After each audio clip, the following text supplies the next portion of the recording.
Anda atau teman-teman mulai jadi dewasa ketika bisa belajar terhadap pengalaman-pengalaman yang sudah terjadi di sebelumnya.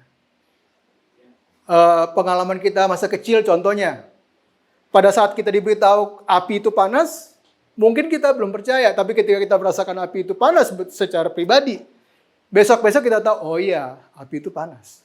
Dan kita tidak akan melakukan hal-hal yang sembarangan dengan api. Ada proses belajar. Ketika kita berhenti belajar, ya jadikan anak lagi. Ya tetap aja dia pegang api dan kebakar terus. Jadi, kegagalan dapat dipakai sebagai proses pembelajaran.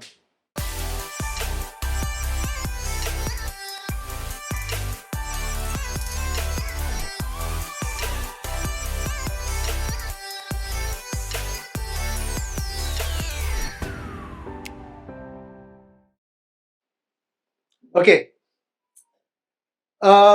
Kita mau belajar dalam bulan ini adalah kegagalan. Terus terang, subjek ini atau topik ini bukan hal yang biasa disampaikan di gereja. Apalagi topik bangkit dari kegagalan. Waduh, saya coba cari bahannya untuk referensi gitu ya. Kok nggak ada ya? Susah banget cari pendeta atau hamba Tuhan yang berkhotbah tentang bangkit dari kegagalan. Ada hitungan jari. Saya bingung kenapa.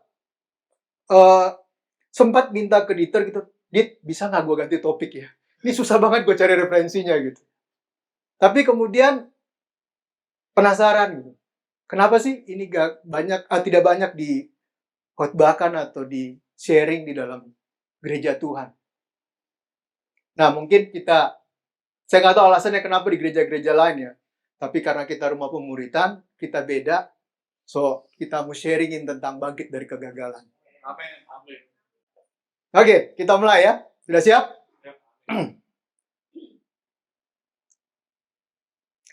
Nah, ini saya coba cari definisi kegagalan mulai dari Kamus Bahasa Indonesia, Kamus Besar Bahasa Indonesia, terus kemudian Wikipedia, apapun juga lah referensi yang ada. Ternyata kegagalan itu bisa disimpulkan sebagai sesuatu keadaan di mana kita tidak mencapai tujuan yang kita harapkan sebelumnya. Paling gampang gini analoginya. Kalau teman-teman lihat pemanah gitu ya, biasanya kan sasarannya itu lingkaran, ada lingkaran yang besar, terus mengecil, dan paling kecil gitu yang tebal gitu ya. Dan mereka harus memanah untuk kemudian agar anak panahnya menancap di lingkaran yang kecil, yang tebal. Nah, ketika anak panahnya tidak sampai di lingkaran yang kecil itu, yang di tengah-tengah itu, itulah yang dinamakan kegagalan. Oke? Jadi, dia miss. Dia tidak sesuai dengan yang diharapkan. Itu adalah kegagalan. Secara umum, secara global, ini yang dianggap sebagai definisi dari kegagalan atau arti dari kegagalan. Dalam Pengkhotbah 3 ayat 1-6 dikatakan, untuk segala sesuatu ada masanya, untuk apapun di bawah langit ada waktunya. Ayat 6, ada waktu untuk mencari, ada waktu untuk membiarkan rugi, ada waktu untuk menyimpan, dan ada waktu untuk membuang. So, ini harus sebelum kita mulai lebih jauh, ini harus kita tanamkan dulu pengertiannya dalam hati kita bahwa segala sesuatu yang terjadi dalam kehidupan kita, itu ada waktunya. Apalagi kalau kita percaya bahwa Tuhan beroritas penuh dalam hidup kita. Tuhan yang menentukan langkah-langkah kehidupan kita. Artinya, apapun yang terjadi, itu adalah seizin Tuhan. Karena Tuhan sendiri berkata bahwa dia tidak akan mengizinkan seutas rambut pun jatuh ketika Tuhan tidak berkenan. Jadi, apapun yang terjadi adalah kehendak Tuhan. Nah, kalau demikian berarti kegagalan adalah sesuatu yang bersama-sama dengan keberhasilan ada dalam proses kehidupan.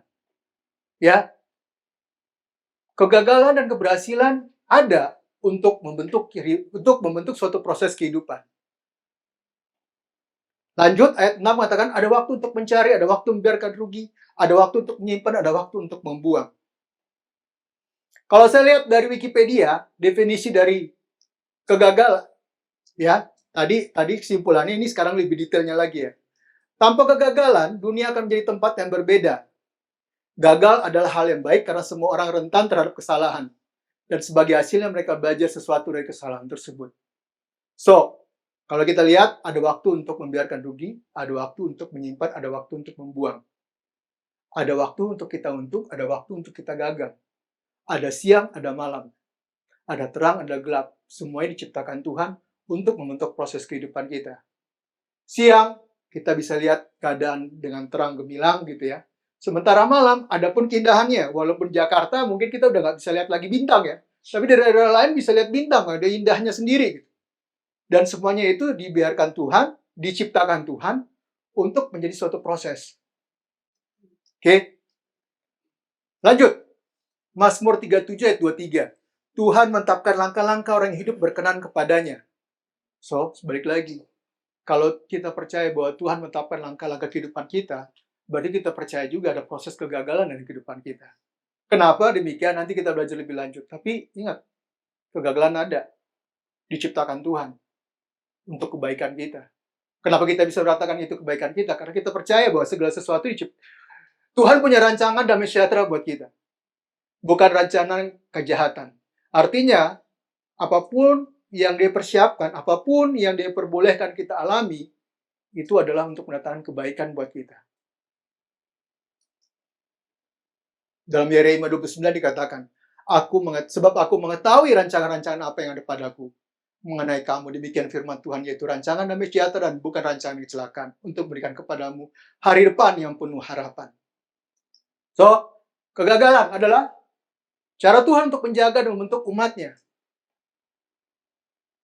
Kok bisa gitu ya? Ternyata Tuhan mengizinkan kegagalan untuk kemudian membuat kita itu tidak titik-titik.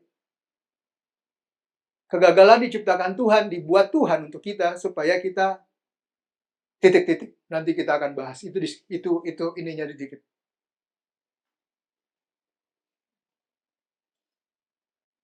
So, kegagalan itu bisa terjadi selama dilakukan oleh manusia, selama faktor manusianya ada di dalam. Bahkan ketika faktor manusia tidak ada, selama itu ada di dunia, pasti akan kemungkinan terjadi kegagalan. Background saya orang teknologi. Saya seorang IT, saya orang teknologi. Semuanya kalau bisa dikerjakan oleh mesin. Tapi, Abi langsung ketawa tuh.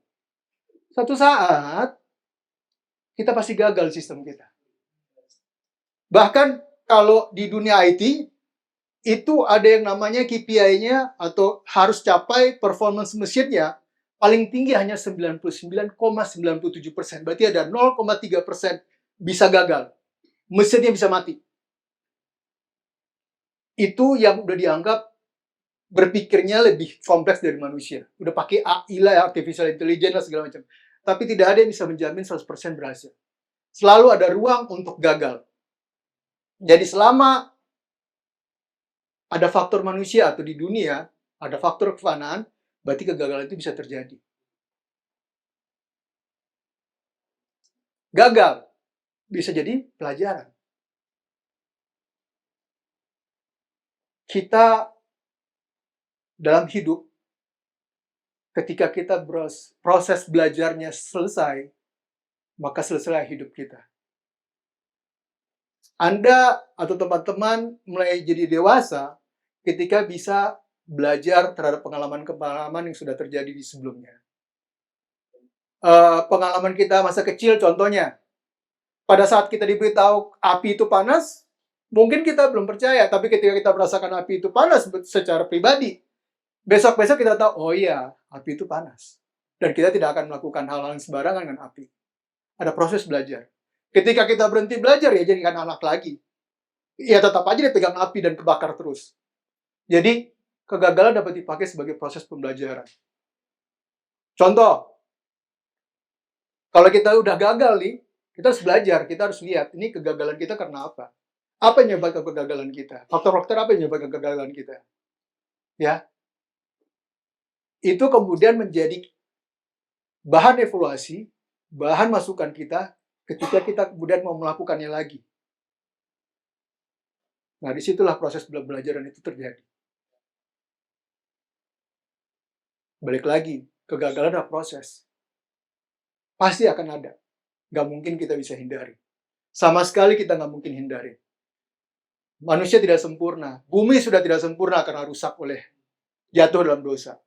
Berarti kegagalan pasti akan terjadi. Terakhir, berarti kita tadi sempat singgung bahwa kegagalan itu dapat dipakai Tuhan untuk membentuk dan menjaga hidup untuk kebaikan orang tersebut. Ya. Jadi inilah sebenarnya faktor-faktor yang terjadi pada saat kegagalan. Sesuatu yang pasti terjadi, sesuatu yang bisa kita pakai sebagai pelajaran, adalah sebuah proses. Jadi nggak berhenti sampai situ aja, tapi ada proses lanjutannya lagi. Dan terakhir, dapat dipakai Tuhan. Cara Tuhan untuk membentuk kita. Nah, kalau faktor kegagalan itu kita tadi katakan itu sebagai suatu kegagalan, yaitu tidak tercapai suatu tujuan yang diharapkan, coba kita bandingkan ya dengan masalah. Menurut Wikipedia, sebagai suatu pernyataan tentang keadaan yang belum sesuai dengan yang diharapkan. Coba perhatikan baik-baik. Kalau kegagalan tidak tercapai tujuan yang diharapkan, tadi seperti perumpamaannya tentang pemanah yang selagi memanah sasarannya, manah lingkaran hitam di tengah, dia tidak kemudian kena di sasarannya. Itu gagal. Masalah, sebagai suatu pernyataan tentang keadaan yang belum sesuai dengan diharapkan. Belum sesuai dengan yang diharapkan. Sama nggak? Sama. Semuanya dua-duanya tidak sesuai dengan harapan. Oke, yang satu tidak tercapai tujuan, yang satu belum sesuai harapan. Jadi, kalau kita bilang masalah harus kita pecahkan, harus kita kemudian cari solusinya. Demikian juga dengan kegagalan. Kegagalan bukan berarti kemudian kita diam. Kegagalan harus kita pecahkan. Kegagalan kita harus cari solusinya gimana supaya kita kemudian bisa tidak gagal lagi. Ya. Oke, setuju semuanya sampai sini? Oke, kita lanjut. Ini kesimpulan dari semua yang tadi kita bicarakan. Kegagalan sama seperti masalah dan sesuatu yang harus dihadapi dan dipecahkan.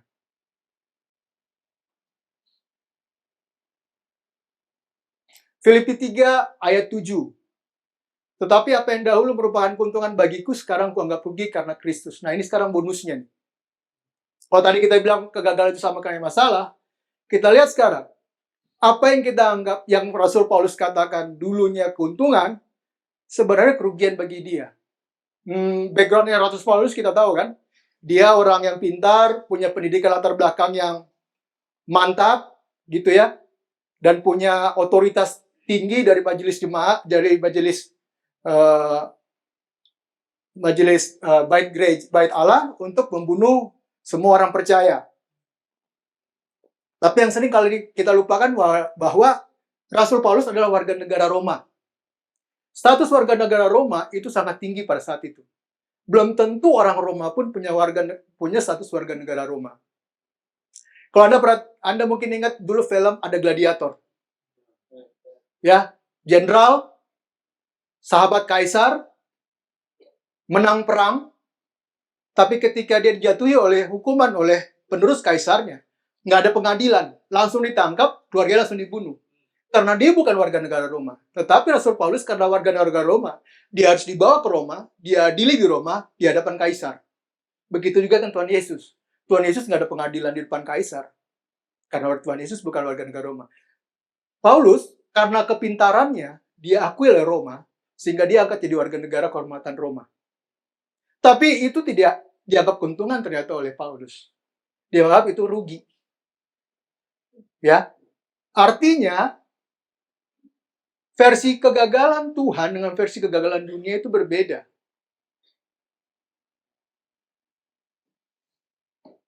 Contoh yang lain secara lebih ekstrim. Yunus. Coba kita baca. Saya nggak taruh ayatnya supaya kita buka Alkitab.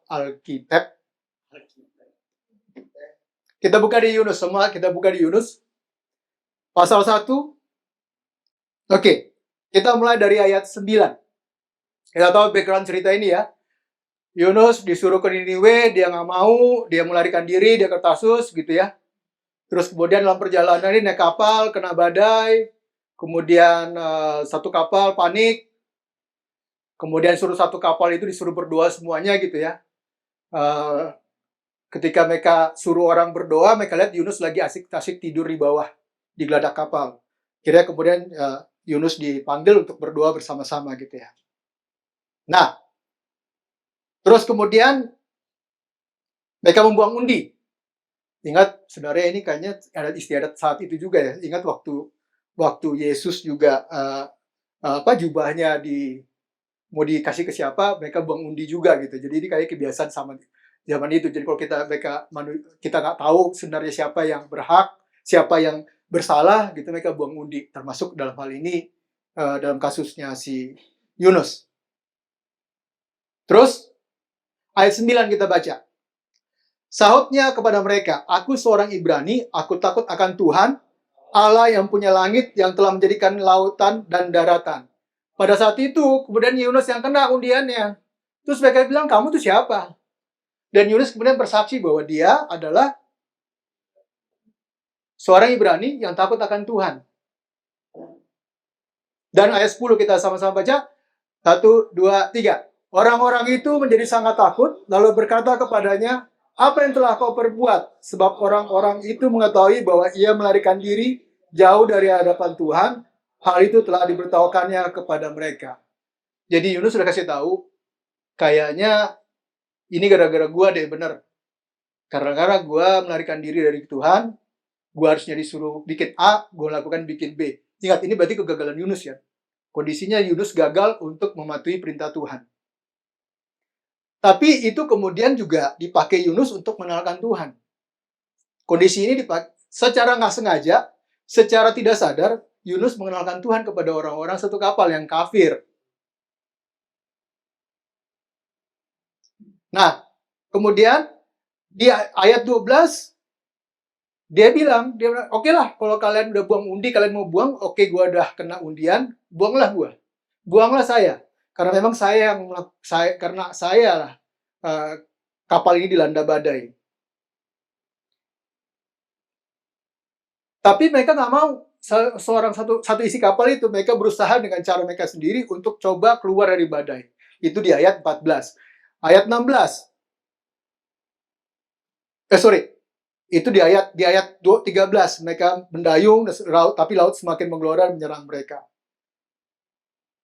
Lalu ayat 14, lihat perubahan paradigma, lihat pandangan perspektif orang-orang di kapal ya. Dikatakan di situ ayat 14, kita sama-sama baca. 1, 2, 3. Lalu berserulah mereka kepada Tuhan, katanya, ya Tuhan, janganlah kiranya Engkau membiarkan kami binasa karena nyawa orang ini, dan janganlah Engkau tanggungan kepada kami darah orang yang tidak bersalah, sebab Engkau Tuhan telah berbuat seperti yang Engkau kehendaki. Yunus cuma ngasih tahu, dia orang Ibrani, dia orang yang takut akan Tuhan, dia sudah gagal, tapi lihat Tuhan kemudian bisa memakai itu untuk merubah satu kapal orang-orang kafir. Ini poinnya, ini untuk membuktikan bahwa kegagalan versi Tuhan dengan versi dunia itu beda. Bahkan, ayat 16, ini klimaksnya nih. Kita baca sama-sama, 2, 3. Orang-orang itu menjadi sangat takut kepada Tuhan, lalu mempersembahkan korban sembelihan bagi Tuhan serta mengikrarkan nazar. Ada pertobatan karena kegagalannya Yunus. Jadi bisa beda. Bisa gagal di kita, tapi Tuhan tidak pernah gagal. Dia bisa pakai semua cara untuk kemudian melaksanakan kehendaknya. Dalam hal ini kehendaknya ya satu kapal bertobatkan ya. Coba kita berimajinasi. Yunus mau melarikan diri, tidak mau ke Niniwe. Kenapa nggak pada saat di darat aja Tuhan kemudian ngeblok? Kenapa nggak saat di darat aja kemudian Tuhan dengan segala otoritasnya bisa kemudian membuat satu kondisi Yunus kembali ke Niniwe? Karena kalau sampai itu terjadi, proses yang pertobatan satu kapal ini nggak terjadi. Kenapa badainya terjadi ketika kapalnya udah jauh, bukan di dekat daratan? Karena gampang buat kapal itu kembali ke daratan. Tapi peristiwa ini dipakai Tuhan untuk kemudian merubah hati orang satu hati seluruh isi kapal. So, yang mau disampaikan di sini, kegagalan menurut Tuhan berbeda dengan kegagalan menurut manusia. Bahkan, ini ada satu statement, saya sempat lihat di IG gitu ya, salah satu teman kita punya t-shirt gitu ya, ada statement seperti ini. Apa yang dianggap berkat tetapi menjauhkan manusia dari Tuhan, maka itu sebenarnya kutuk.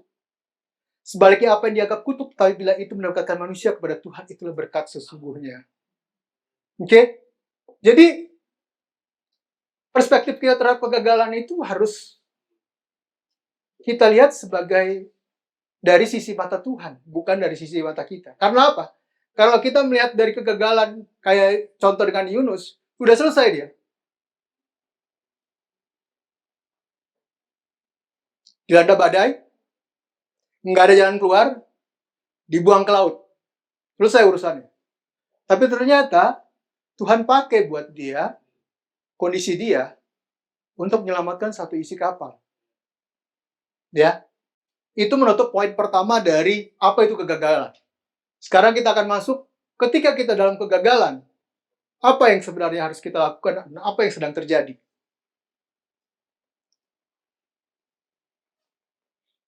Poin pertama,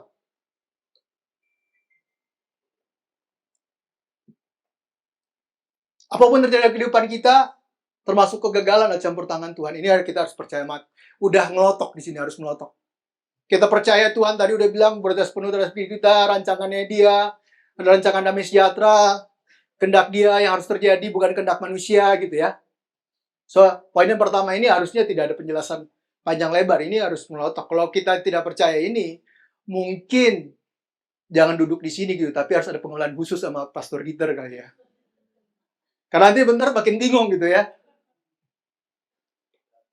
Roma 8 ayat 28.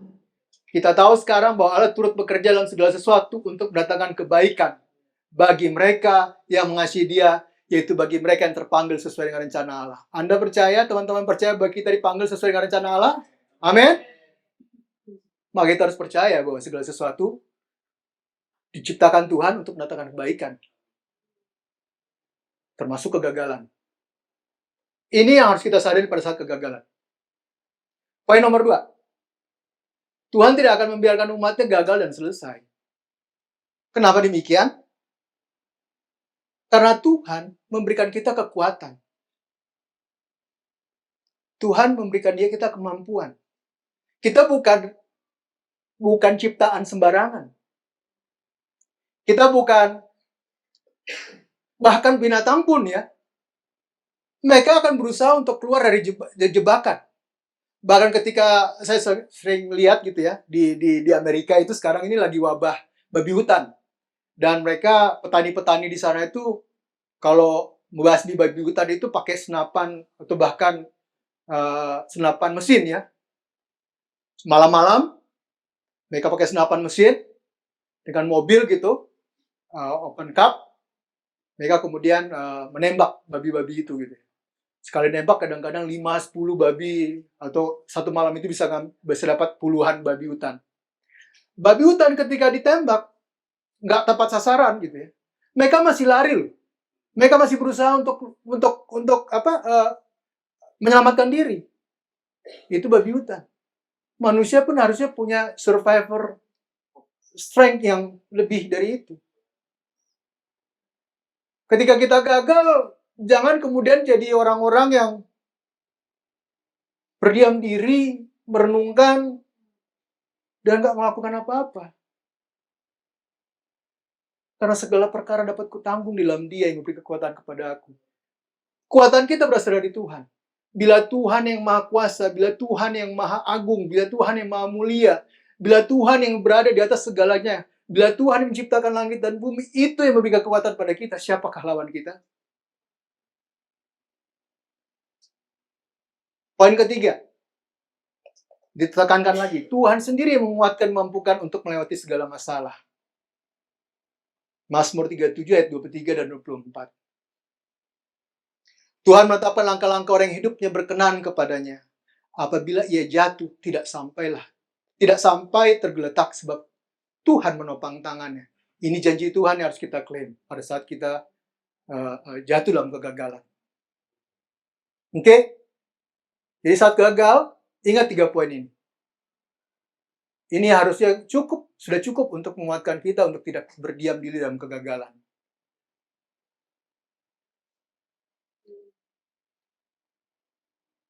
Simpulan akhir, kegagalan bukanlah akhir dari sesuatu, tetapi adalah alasan untuk memulai lagi.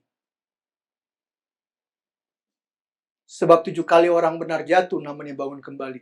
Tapi orang fasik akan roboh dalam bencana. Ini menjadi ayat emas kita kali ini. Sebab 7 kali orang benar jatuh, namun ia bangun kembali. Tetapi orang fasik akan roboh dalam bencana. So, kalau kita mengaku orang percaya, kita orang beriman, kita orang benar, kita gagal, harus bangun lagi. Kalau kita nggak bangun lagi, kita orang fasik.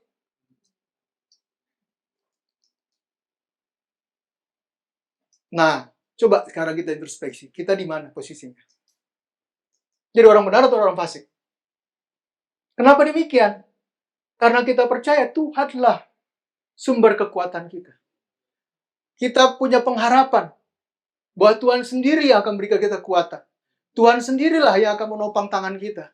Tuhan sendirilah yang akan kemudian membangkitkan kita kembali. Roma 5 ayat 3 dan 5. Dan bukan hanya itu saja, kita malah bermegah juga dalam kesengsaraan kita.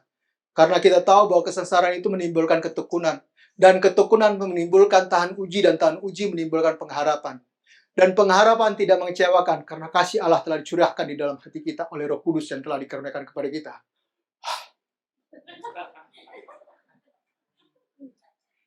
Panjang.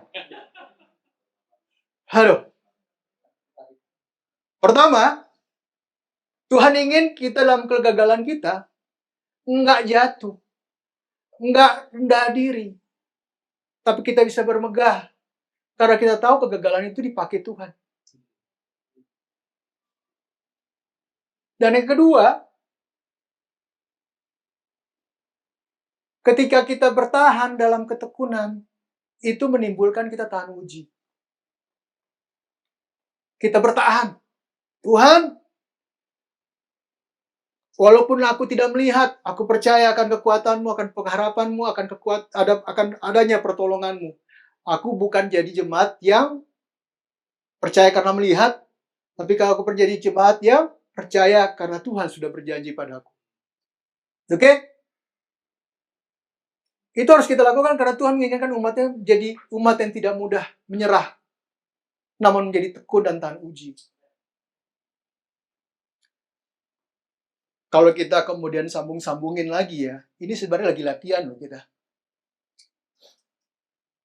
Masa-masa yang akan datang, masa-masa akhir zaman, itu lebih lagi dituntut sikap untuk tahan uji. Sikap yang tidak mudah menyerah.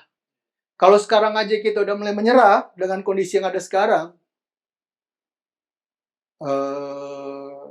kemungkinan besar kita akan jatuh pada akhir zaman. Nggak doain ya, tapi yang kecil aja udah nggak selesai, apalagi yang besar. Sekali lagi, kenapa demikian? Karena pengharapan kita tidak mengecewakan. Karena kasih Allah telah dicurahkan di dalam hati kita oleh Roh Kudus yang telah dikaruniakan kepada kita. So, kenapa kita bisa tahan uji? Karena kita percaya Tuhan. Karena kita percaya firman-Nya. Inilah bukti bahwa kita percaya Tuhan. Bukan hanya ketika di gereja, dalam pertemuan ibadah seperti ini, kemudian kita menyanyi, "Ku percaya padamu Tuhan." Kita mengucapkan dengan mulut kita, jago. Tapi saat inilah kita buktikan. Benar nggak kita percaya? Pada saat kita menemui kegagalan, disitulah kita dibuktikan. Membuktikan diri bahwa memang kita percaya Tuhan. Ini kesadaran yang harus kita punya saat menghadapi kegagalan. Nah, tadi kita belajar apa itu kegagalan. Kemudian saat kegagalan kita harus punya apa? Mindset seperti apa yang harus kita punya?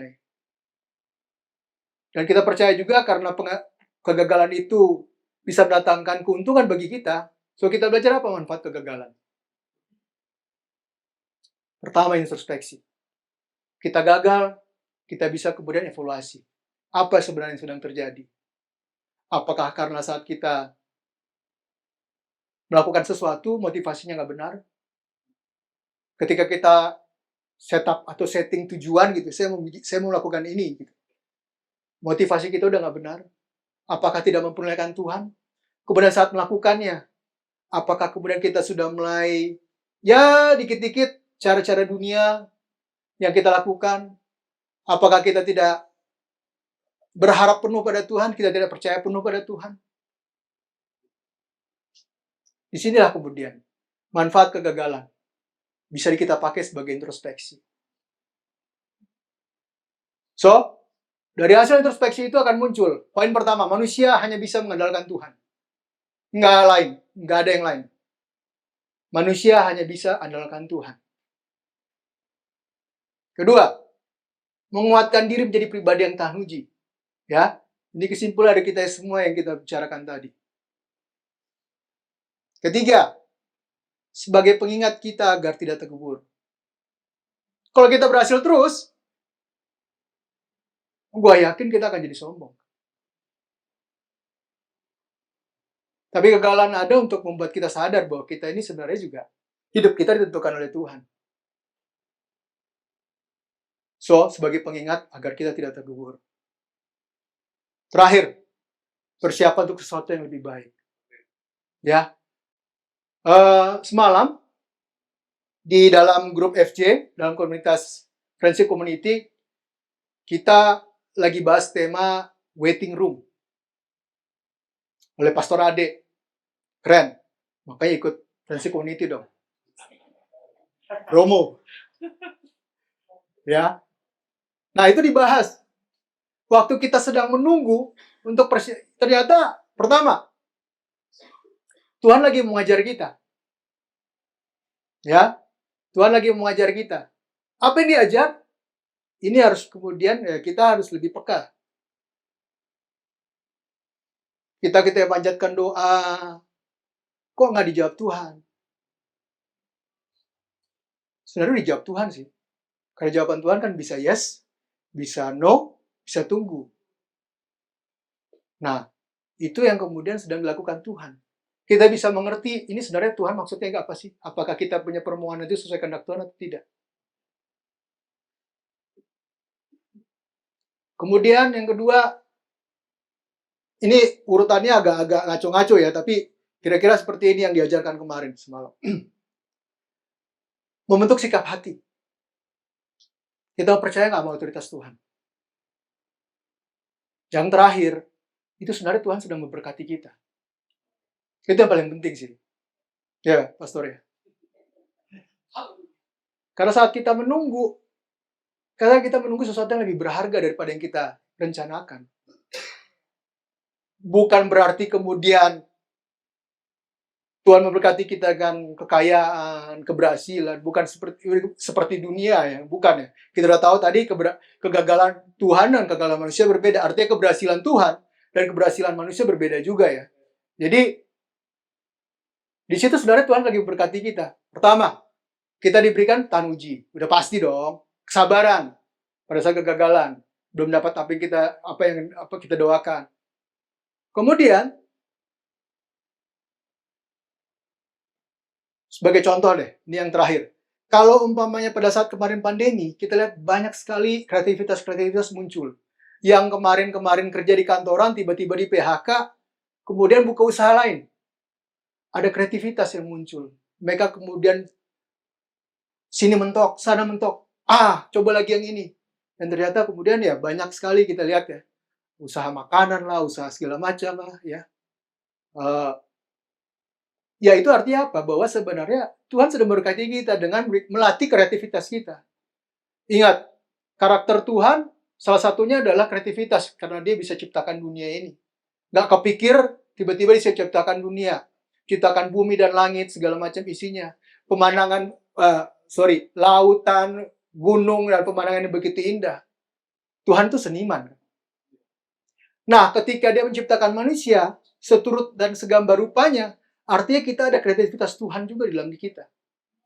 Nah, cuma kadang-kadang kita lupa untuk menggunakannya. Nah, pada saat-saat kita menunggu, sebelum kita mendapatkan jawaban Tuhan gitu ya, atau sebelum kita masih dalam proses kegagalan, kreativitas itu kemudian dimunculkan oleh Tuhan. Bukankah itu juga berkat? Yang dulunya kita nggak tahu kita punya kemampuan itu, ternyata kita punya. Manfaat kegagalan, memperlihatkan nama Tuhan. Semuanya itu kita pakai untuk memperlihatkan nama Tuhan, apapun juga. Ini manfaat kegagalan. Ketika kita tidak melakukan ini, kita tuh udah gagal double, udah gagal kuadrat, udah gagal dengan kondisi, kemudian gagal mendapatkan apa manfaat dari kegagalan. Nangkap ya? Ini kesimpulan dari saat kita mengalami kegagalan.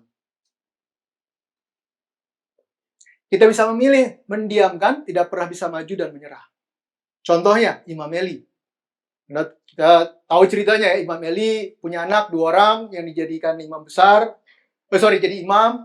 Mereka tidak setia, mereka kemudian melakukan kecurangan-kecurangan, bahkan mereka tidur dengan dengan hamba-hambanya, melakukan kejahatan seksual gitu ya. Dan kemudian Tuhan menegur melalui mimpinya Samuel. Tahu kan ceritanya kan? Kemudian Samuel kasih tahu ke Nabi Eli. Karena Nabi Eli tanya, apa yang Tuhan sampaikan? Dia kasih tahu, Tuhan menegur. Dan kalau tidak diperbaiki, Tuhan akan kemudian menghukum. Apa jawaban Nabi Eli? Ya sudahlah, kalau Tuhan mau memang begitu, ya gue pasrah aja deh. So, bila kita gagal, dan kita kemudian cuma, ya oke, kita gagal, ya udah selesai. Ya ini kemudian kita akan sampai kayak Imam Eli. Dan kita tahu cerita akhirnya ya, kedua anaknya mati, dan kemudian tidak berselang berapa lama, Imam Eli pun mati. Kemudian yang kedua, menyesal dan menyerah. Contohnya Yudas. Yudas gagal dan menjadi pengkhianat. Tapi kemudian ya sudah, hanya menyesal dan menyerah. Dan jalan yang ditempuh, sama-sama kita tahu. Tidak ada introspeksi, tidak ada action yang dilakukan. Hanya selesai sampai kemudian menyesal dan menyerah. Lainnya lagi, menyalahkan kondisi dan keadaan. Contohnya apa? Raja Saul. Ketika mereka sudah mau berperang, kemudian Saul memberanikan diri karena nunggu Samuel belum datang, dia mempersembahkan korban. Padahal persembahan korban itu harus dilakukan oleh Nabi. Dan ketahuan Nabi Samuel, ditegur, dia menyalahkan Nabi Samuel. Jadi menyesal, dia tahu dia salah, dia kemudian menyalahkan keadaan. So, kalau kita gagal, kita menyalahkan keadaan, kita menyalahkan orang lain, gitu ya. Ya, karena saya ditipu, karena kondisi ekonomi nggak baik-baik aja. Bisa dipakai alasan sih, dan itu valid memang. Cuma kalau berhenti sampai situ, ya kita sama kayak Raja Saul. Atau kita memilih berikutnya, mengakui dan menyelesaikan. Ya, contohnya apa? Daud ditegur oleh Nabi Nathan ketika dia berselingkuh, kemudian membunuh Uria, dan mengambil Batseba sebagai istrinya. Daud langsung mengakui dan menyelesaikan. Jadi kalau kita gagal, kunci kita mau keluar, harus kita akui bahwa kita gagal. Jangan kemudian kita cari pembelaan diri, atau cari alasan, atau apapun juga. Akui aja bahwa kita gagal.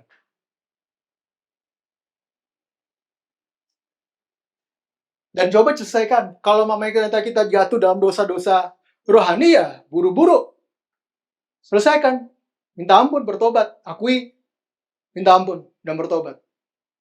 Begitu juga kalau kemudian kita gagal dalam hubungan kita dengan sesama. Dalam bisnis. Ya kita akui. Kita gagal, saat kita mengakui itu, kita bisa melihat. Bisa kita lakukan sambil introspeksi. Apa yang membuat saya gagal? Dan kita coba selesaikan. Terakhir, melakukan apa yang dapat kita lakukan. Contohnya, banyak nih. Yusuf, Musa, Petrus. Yusuf, yang dijanjikan jadi raja, akhirnya jadi budak di rumah Potifar. Apakah kemudian dia menyesal? Enggak. Apakah kemudian dia diam aja? Enggak juga. Tapi dia lakukan apa yang bisa dilakukan. Sehingga akhirnya timbul rasa percaya Potifar kepada dirinya.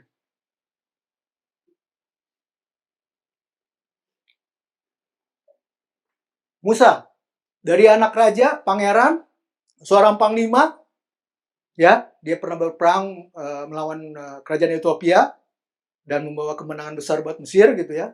Ahli strategi, tiba-tiba dibuang dan hanya jadi pengembala ternak.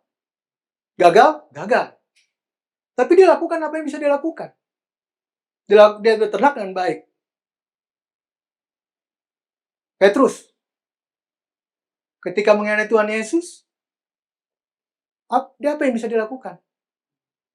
Dia nggak lari dari komunitasnya. Dia balik masuk ke dalam komunitasnya kembali. Beda dengan Yudas. Yudas menyendiri, menyesal, dan Petrus nggak seperti itu. Saya nggak tahu teman-temannya tahu nggak Petrus mengkhianati Yesus ya. Saya nggak tahu ya. Di Alkitab nggak ditulis soalnya ya. Dan kita nggak usah cari tahu juga gitu ya. Tapi yang pasti ya, Petrus tuh tidak keluar dari kumpulannya.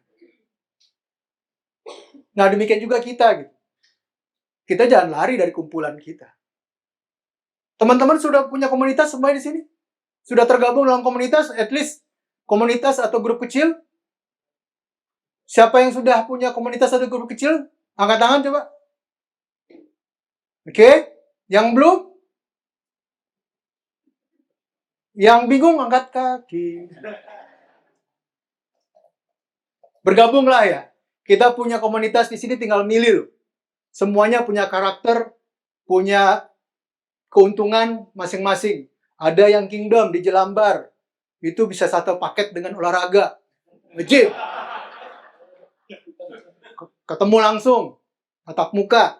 Dan bisa nge-gym tiap hari gratis. Ya gratis itu. Oh, ya.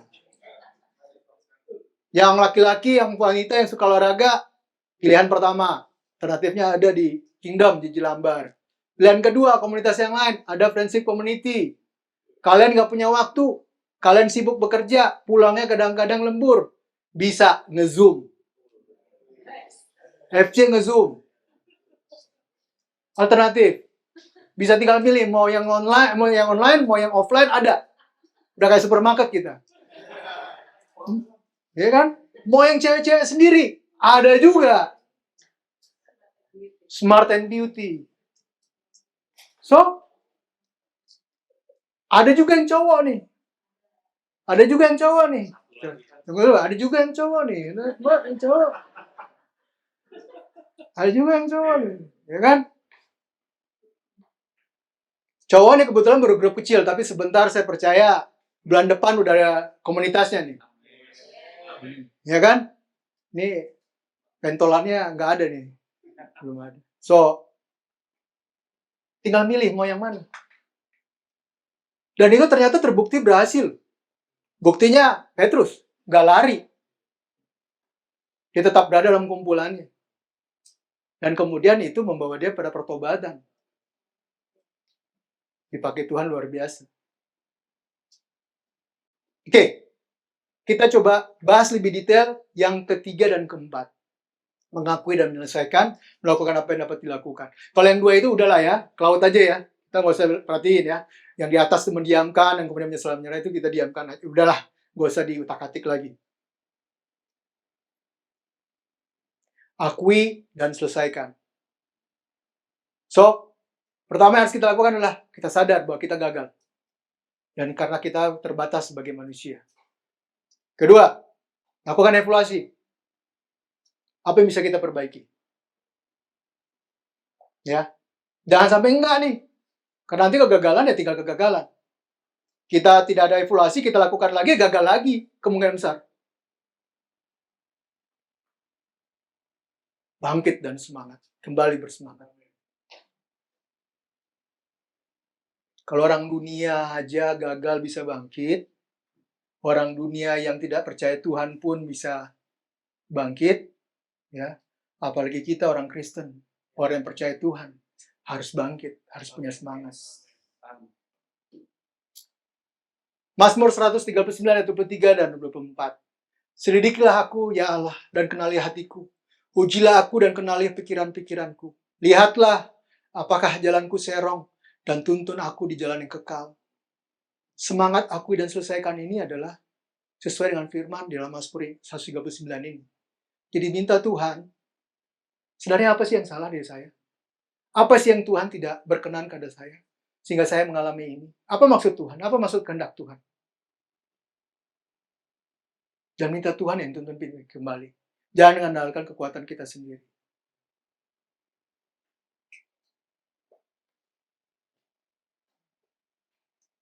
So, akui dan selesaikan. Menurut cara Tuhan. Yang kedua, melakukan sesuatu. Tetap kita mohon hikmat dari Tuhan untuk apa yang harus kita lakukan. Apakah kemudian kita harus bertahan dalam kondisi itu, atau kita cari cara lain? Tetap minta Tuhan. Tapi jangan diam. Nggak boleh diam pada saat kegagalan. Dan kita lakukan sebisa mungkin. Apa yang bisa kita lakukan? Apa yang Tuhan kasih di depan kita? Apa tanggung jawab yang Tuhan kasih, itu harus kita lakukan. Kejadian 39 ayat 2. Tetapi Tuhan menyertai si Yusuf, sehingga ia menjadi seorang yang selalu berhasil dalam pekerjaannya. Maka tinggallah ia di rumah tuannya, orang Mesir itu. Kita bayangkan Yusuf. Yusuf itu anak manja, tidak pernah diminta bapaknya bekerja, dikasih jubah-jubah mewah, tiba-tiba harus jadi pekerja seorang hamba Tuhan. Jadi hamba di rumah Potifar. Budak. Ya. Coba deh bayangkan kalau kita lah seperti itu. Mungkin kadang-kadang nyuci piring aja kita nggak bisa. Ngepel lantai kita nggak bersih. Tapi Yusuf melakukan apa yang dia bisa lakukan. Dan dia lakukan dengan sungguh-sungguh. Artinya dia ada belajar secepat mungkin gimana caranya gue jadi budak yang benar. Dan pada akhirnya menjadi orang kepercayaannya Potifar. Lakukan apa yang bisa kita lakukan dengan sungguh-sungguh. Kalau sekarang ini piring kita hanya dikasih yang kecil, ya udah lakukan dengan sungguh-sungguh. Pekerjaan kita belum sesuai dengan harapan kita. Wah, ini kayaknya buat gue nih. Lakukan aja dulu sungguh-sungguh. Apa yang bisa kita lakukan? Nggak berdiam diri. Intinya itu. Gagal bisa aja. Tapi jangan menjadikan itu akhir dari segalanya. Kecewa karena gagal itu biasa, tapi jangan menyerah. Ini kemarin ada teman gitu ya. Dia mau ikut beasiswa. Testing pertama berhasil, testing kedua gagal. Nah, ini kata-kata yang terucap untuk memberikan dia semangat. Kecewa boleh, bro. Menyerah jangan. Nah, sekarang kita keluar dari kegagalan. Setelah gagal, kita sadar kegagalan itu apa yang harus kita lakukan. Terakhir, atau kedua terakhir, setelah gagal lalu, ya keluar dari kegagalan. Pertama, kelola trauma. Karena kita gagal, biasanya kemudian timbul ketakutan-ketakutan. Kalau gue lakuin lagi, gagal lagi nggak ya? Kalau gue dalam kondisi yang sama, gagal lagi nggak ya? Buat yang mengerti katakan amin. So, kita harus paksakan diri keluar dari trauma. Ya, kita memang lemah, tapi bersama Tuhan kita kuat. Yohanes 14 ayat 16. Aku akan minta kepada Bapa dan Ia akan memberikan kepadamu seorang penolong yang lain supaya Ia menyertai kamu selama-lamanya. Coba bayangin Tuhan yang Maha Kuasa, Tuhan yang Maha Peduli, Tuhan yang Maha Kasih, Tuhan yang atas segala-galanya sudah memberikan kita penolong. Dan penolongnya itu bukan penolong sembarangan. Pribadi ketiga dari pribadi Tuhan sendiri. Jadi Tuhan yang Maha Kuasa itu yang sanggup dan mau menolong kita. Bukan hanya sanggup, tapi mau. Ini dua-duanya harus komplit. Karena kalau nggak komplit berarti itu manusia. Contoh, saya ada masalah. Saya minta tolong kepada Yohanes. Jok, tolongin saya dong. Gue mau nolongin lu, tapi gue nggak sanggup, bro. Atau minta tolong ke Dieter, Pastor Dieter. Tolongin gue, Ter. Gue sanggup, tapi gue nggak mau. Gue ada kesibukan yang lain. Tapi ini Allah yang sanggup dan mau. Ada bersama kita, berarti kita bisa melampaui segala permasalahan dan kegagalan yang kita hadapi. So, balik lagi, iman kita harus dikuatkan supaya kita tahan uji dan kemudian menimbulkan pengharapan. Dan pengharapan di dalam Tuhan tidak akan sia-sia. Tidak putus asa. Ini jangan menyalahkan diri sendiri. Sebab Tuhan saja tidak pernah menyerah pada kita. Dari awal penciptaan sampai sekarang ini, Tuhan tetap bekerja buat kebaikan kita. Umat manusia jatuh berkali-kali. Tuhan mencoba berkali-kali juga untuk menyelamatkan manusia. Untuk kemudian membuat manusia bertobat dan bertobat kepadanya. Sampai akhirnya anak yang tunggal diserahkan pada kita untuk disalibkan. Untuk jadi penebus dosa kita. Karena apa? Karena masa depan sungguh ada dan harapan tidak akan hilang. Harapan terhadap Tuhan tidak akan pernah sia-sia. So, jangan putus asa. Tetap andalkan Tuhan. Bolak-balik nih. Kalau teman-teman lihat dari tadi itu kok bolak-balik ya? Iya. Memang demikian. Bersandar terus kepada Tuhan. Mohon hikmat Tuhan yang akan memampukan kita. Matius 11 ayat 28. Marilah kepada aku semua yang letih lesu dan berbeban berat. Aku akan memberi kelegaan kepadamu. Nats ini nats pertama yang saya hafal. Karena waktu kecil, TK pun itu udah ada lukisan dipasang di kamar oleh oleh orang tua, dan ada gambar Tuhan Yesus lagi membuka tangannya, terus ada kemudian kalimat nats ini Matius 11 ayat 28. Jadi udah ngelotok di sini. Ya. Bersandar terus pada Tuhan, mohon hikmat Tuhan karena Tuhan sendiri yang udah ngajak. Sini loh anakku, kasih ke aku bebanmu. Karena aku akan memberi kelegaan padamu. Itu juga yang membuat kemudian saya menjalani hari-hari saya dengan kepercayaan penuh bahwa oke, saya bisa gagal, saya bisa ngalamin masalah, tapi ketika saya bersandar pada Tuhan, pengharapan itu tidak pernah akan sia-sia. Nah, ini marilah kita juga kemudian mengimani itu. Dan hanya sekedar kita tahu, tapi kita tidak melakukannya. Karena kita tahu, tapi tidak melakukan sama seperti orang, nah, tuh. Yang ngomong, bukan aku loh, bukan saya loh. Jadi kalau kita tahu firman Tuhan, kita lakukan, ya kita sama kayak orang fasik.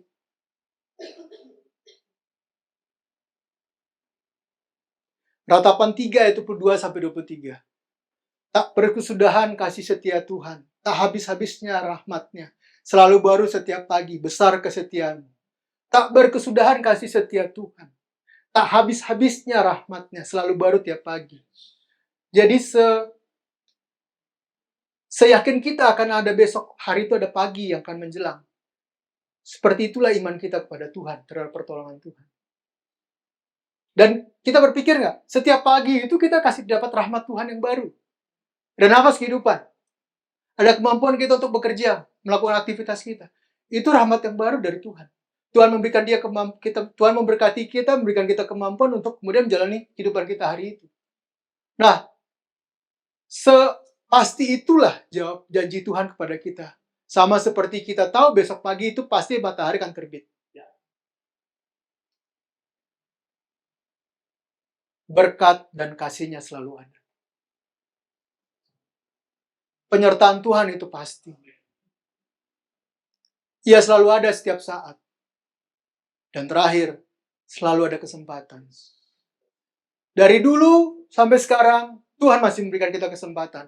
Bahkan ada slogan, God is a second chance. Always give a second chance. Jadi kalau kita gagal balik lagi, bukan akhir. Tuhan pasti akan memberikan kita kesempatan. Bahkan ketika kita jatuh dalam dosa, Tuhan masih memberikan kita kesempatan untuk balik lagi. Problemnya kesempatan itu tidak akan pernah. Ada waktunya, ada batas waktunya, maaf. Kesempatan itu ada batas waktunya. Jadi selagi masih diberi kesempatan, ayo pergunakan. Ayo bangkit lagi dari kegagalan. Ketika Anda gagal dalam pekerjaan, dalam bisnis, dalam kehidupan rumah tangga, apapun juga, ayo, Tuhan masih memberikan kesempatan. Bangkit. Nah, ini tips sebenarnya. Sebenarnya saya sudah selesai, tapi ini ada beberapa tips. Keluar dari kegagalan. Kegagalan adalah hal yang tidak perlu kita besar-besarkan. Kegagalan ada, kita harus akui. Kegagalan bisa terjadi, yes. Tapi nggak perlu dibesarkan, karena sebenarnya sama dengan masalah. Kalau masalah aja kalian nggak perlu takut menghadapi masalah, apalagi kegagalan. Sama aja, karena kegagalan dan masalah kita dari awal udah dijelaskan bahwa sebenarnya sama. Secara definisinya ya. Lihat kegagalan dari perspektif Tuhan.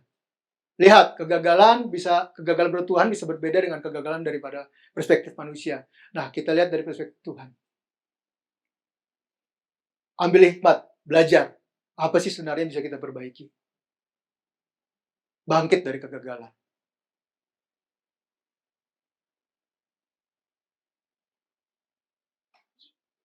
Untuk bangkit dari kegagalan, mau nggak mau kita harus fokus sama Tuhan. Ini udah nggak bisa ditawar-tawar lagi. Fokus sama Tuhan. Tuhan maunya apa sih dalam hidup saya? Apa yang saya harus lakukan untuk kemudian dapat memuliakan nama Tuhan? Fokus pada Tuhan. Kemudian, ini tips yang biasa kita lakukan. Biasa saya lakukan ya. Evaluasi. Saya jujur bisa melihat apa yang bisa diperbaiki. Pertama kita harus akui ya, kita gagal. Kemudian dari situ kita bisa belajar apa yang bisa kita perbaiki. Kemudian kita lihat apakah tujuan awal yang kita gagal itu masih masuk akal nggak sih? Sesuai kehendak Tuhan nggak sih? Kita evaluasi. Kemudian planning kita, rencana kita untuk mencapai tujuan itu, apakah ada sesuatu yang tidak berkenan pada Tuhan? Atau bisa menjauhkan kita pada Tuhan? Coba kita lihat, kita harus jujur, kita evaluasi.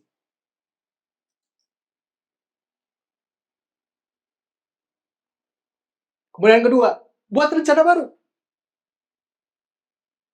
Kalau tujuannya yang harus kita perbaiki ya buat tujuan baru. Nah, saya punya background pendidikan adalah perencanaan kota dan wilayah atau biasanya disebut sebagai teknik planologi. Teknik planologi namanya aja planologi, perencanaan. Tugas kami atau apa yang kami pelajari sebagian besar hampir 80% dalam membuat rencana. Salah satu yang harus diperhatikan dalam pembuatan rencana, kita tuh ada 3 hal yang harus kita pertimbangkan. Pertama, waktu, timeline. Berapa lama kita akan mencapai atau melaksanakan apa yang harus kita kerjakan. Yang kedua, manusia. Apa sih sebenarnya yang kita, manusianya seperti apa? Keahliannya. Kemudian dia punya keterbatasannya. Itu harus kita pertimbangkan. Terakhir, biaya. Nah, setelah kemudian kita lihat, baru kita lihat rencana itu masuk akal nggak sih dengan dicapai dengan berdasarkan waktu, manusia, dan biaya yang kita punya. Contoh begini. Kita mau jadi anak-anak Tuhan yang patuh dan dengar-dengaran dan taat melakukan kehendak Tuhan. Itu kan terlalu jauh di awan-awan kan? Gimana caranya kita mencapai itu? Kita turunin lagi. Mau nggak mau kita harus melakukan kehendak Tuhan dengan taat dan setia. Oke? Dari yang awalnya di atas, tujuan kita menjadi orang benar, percaya Tuhan, melakukan kehendak Tuhan, kita turunin lagi. Kita melakukan kehendak Tuhan. Terlalu di awan-awan, kita turunin lagi.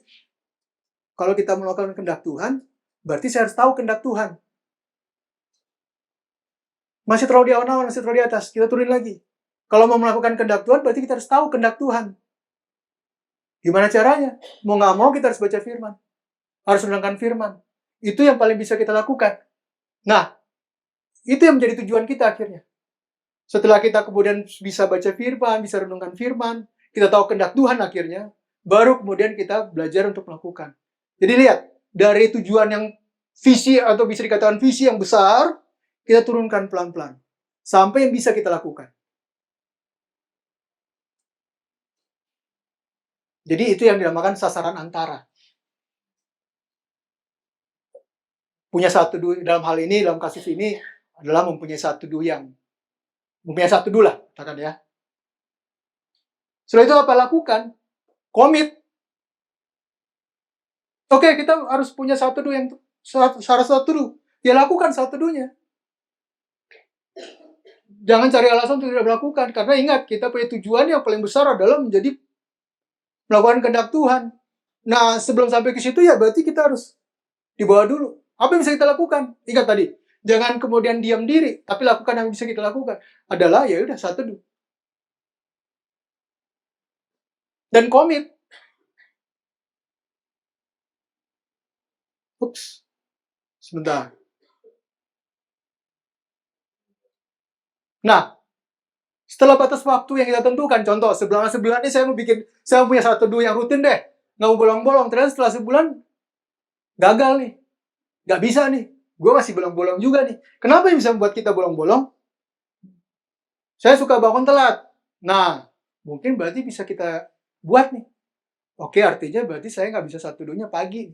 Karena biasanya pagi saya udah telat, saya udah buru-buru ke kantor, lupa deh satu duanya. Nah, dirubah caranya. Satu duanya mungkin malam setelah pulang kantor.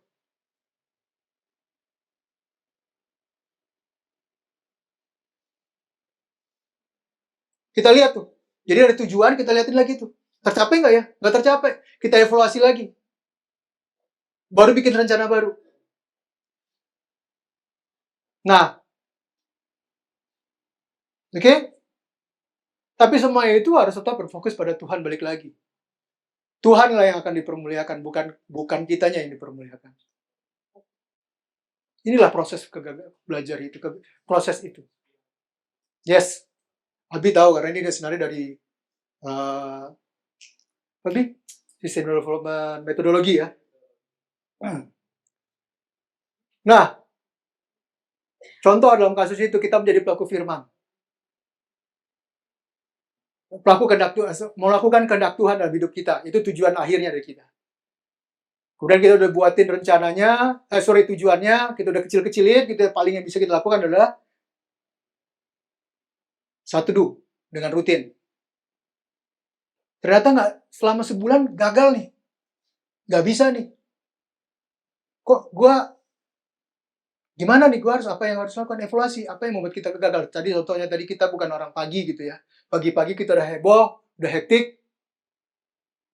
Kita harus rubah nih siasatnya. Kita lakukan evaluasi. Apakah perlu malam? Nah, kemudian kalau malam, tapi malam gue udah lupa lagi besok paginya nih apa yang gue baca tadi malam. Berubah lagi nih. Ya berarti kita harus tulis, terus pagi-paginya, mungkin dalam perjalanan atau di kantor, kita baca nih. Renungan kita yang tadi malam kita dapat. Itu harus kita lakukan.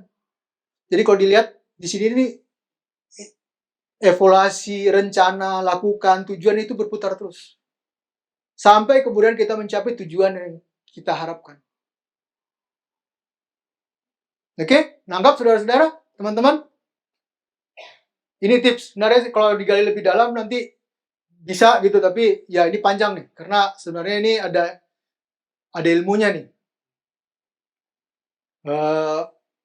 Buat planning yang baik, kemudian membuat tujuan yang benar, semuanya ada ilmunya. Tapi dari segi praktis seperti ini harus kita lakukan. Ya, contoh lain lagi yang paling lebih gampang. Kita ke rumah harmoni terlambat terus nih, masalah kan? Gagal kan kita? Kenapa? Evaluasi. Oh, macet di Surya Pranoto. Ya udah, solusinya apa? Batasin. Lihat, Asia Masari, lihat Asia Masari. Ternyata saya masih telat juga. Apalagi nih ya, berangkatnya lebih pagi, lebih cepat. Jadi ada proses yang harus kita lakukan. Jangan kemudian ketika gagal, ya udah gue ada coba gagal, gue telat aja ya bodoh. Enggak. Evaluasi lagi. Tentukan lagi apa yang harus kita lakukan lagi untuk kita perbaiki. Sehingga pada akhirnya kemudian kita tidak terlambat lagi ke rumah harmoni. Ya. Oke. Saya selesai sampai di situ. Mudah-mudahan itu bisa menjadi bahan pelajaran, ada sesuatu yang ditangkap oleh teman-teman.